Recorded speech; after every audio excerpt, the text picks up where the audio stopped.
Gather round, children, it's story time. Oh, I'm sleepy. Okay, story time. So, I grew up in a small town in Indiana called Bloomington, and in 1969, I believe, there was a firebombing of a Black-owned bookstore. And after the firebombing, the original owners of the bookstore dedicated the lot where their store had been to become People's Park. And they worked with the city to designate the lot as a park that was for the people, by the people, of the people, and wrote it into the deed or agreement or whatever, to ensure that the People's Park would be open to all people from then on. So fast forward to my childhood. I grew up during a period of time where Indiana, we were seeing waves of both the meth epidemic and the opioid epidemic. We were also seeing the economic downfall of so much of rural and small town America. We were also seeing nationwide and worldwide wealth inequality get worse. We were also seeing housing crises get worse. I mean, it was everything all at once. And so homelessness in the area skyrocketed.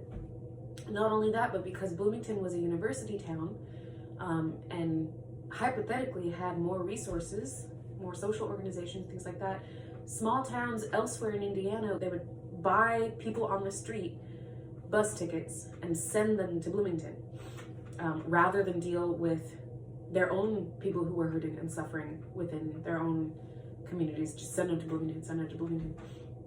But even the resources that we had in Bloomington got overwhelmed, right? Because when the entire state sends people, right, it wasn't actually a solution. Anyway, unsurprisingly, because People's Park was open to everybody, there were lots of people who lived in People's Park.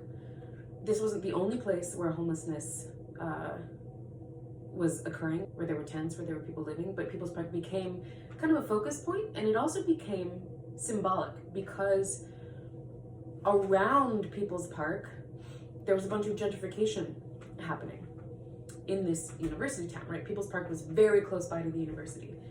And so as we're seeing all of these compounding social crises and homelessness on the rise in Bloomington, People's Park became this area where the state, as in like the city government and the cops and stuff like that, just the government in general, really started to be aggressive about social cleansing.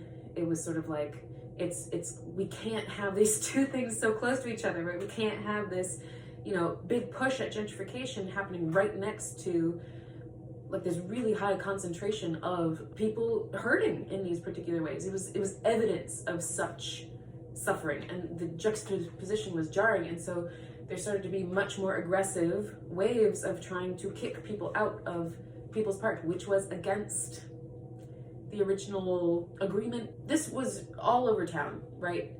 Encampments started to get swept, and the aggression and violence increased, which doesn't solve anything. But the more that people were pushed from place to place in town and kicked out of People's Park and all these things, people would get shunted into the woods.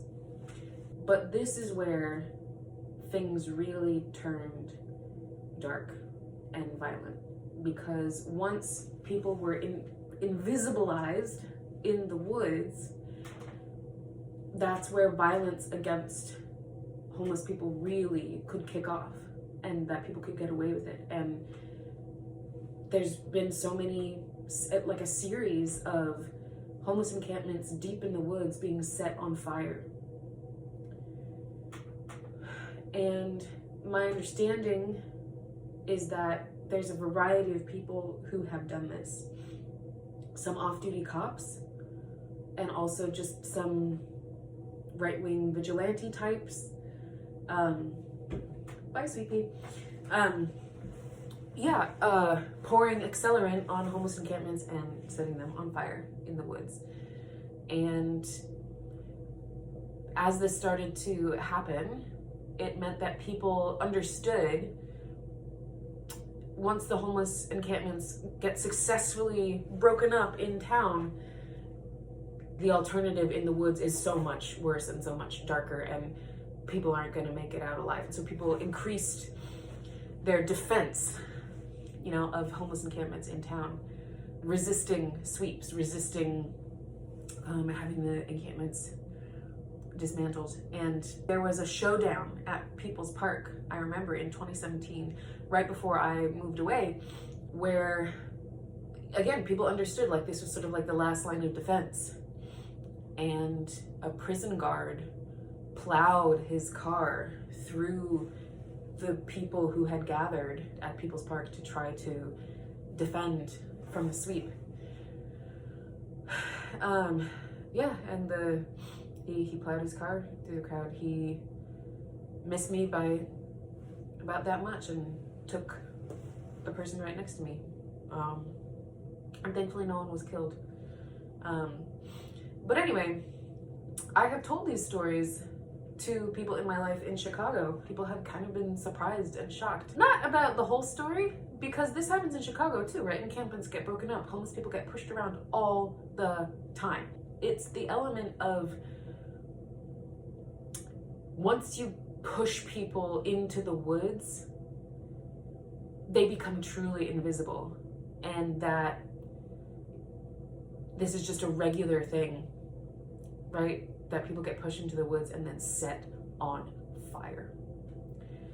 And also people have been really shocked of like, why hasn't any news covered this? Like, I'm shocked, you know, that I've never heard about this. And I'm like, I'm not shocked.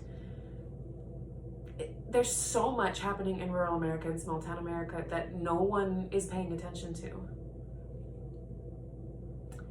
And I didn't even have proof. Like, I didn't even have a news story to point to show people in my life in Chicago, you know, that this was a real thing, that I wasn't making this up, until just now. There was a story that was published that was about yet another encampment set on fire on December 18th. And it had pictures. And I want you all to see this.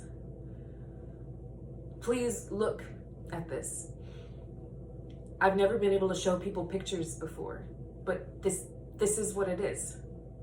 Please just look. I don't know what else to say or to ask. I'm not sure there even is a ask. This is a much bigger thing than all of us, but please look, because you can. Please look. And thank you for listening.